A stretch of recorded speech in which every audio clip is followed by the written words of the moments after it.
5 points in 5 matches is leaving a lot of Chelsea fans scratching their heads thinking they are reliving last season. Chelsea had arguably the easiest opening fixtures compared to any other team in the Premier League, yet only have 5 points, finding themselves 10 points behind first place already. Today's video, we are going to discuss how Chelsea were unable to beat Bournemouth and what major problems are truly concerning for Chelsea's future.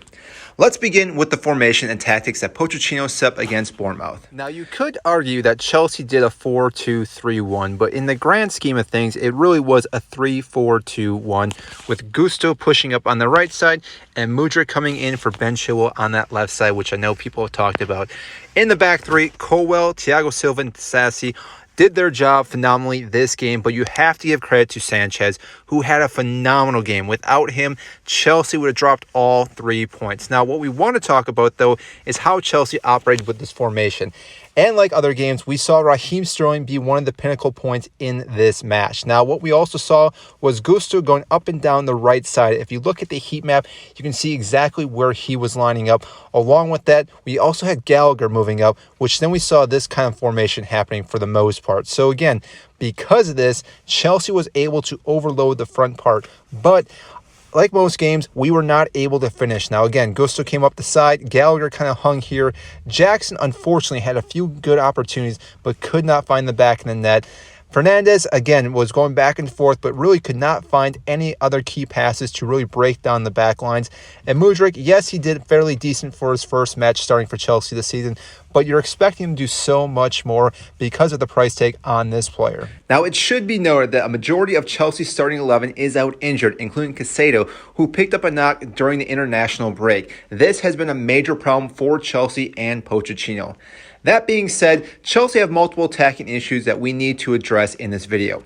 First and obvious is the lack of goal scoring. Part of the problem is that plaguing the squad is the indecisive decisions inside the box. Players seem to be between shooting and passing more often than which is seeing vital chances go to waste. We saw with Ben Chilwell, we saw this with Palmer in the latest match against Bournemouth. On top of that, Chelsea have one-dimension style of attack.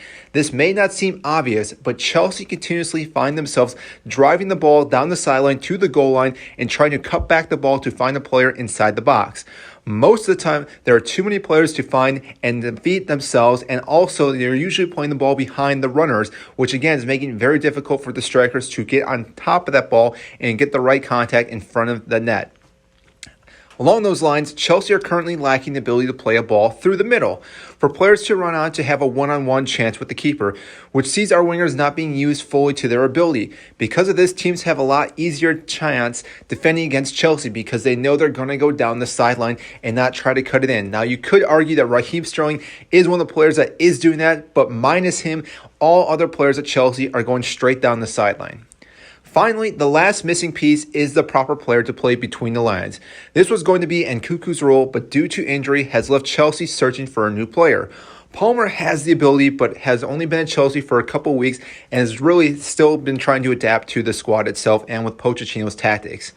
All these issues have been present since last year and are still recurring, but Chelsea are creating more chances than last season. If they begin to capitalize on some of their chances, they could see a big swing in match outcomes and begin to climb the table. But until then, it could be a long season for Chelsea.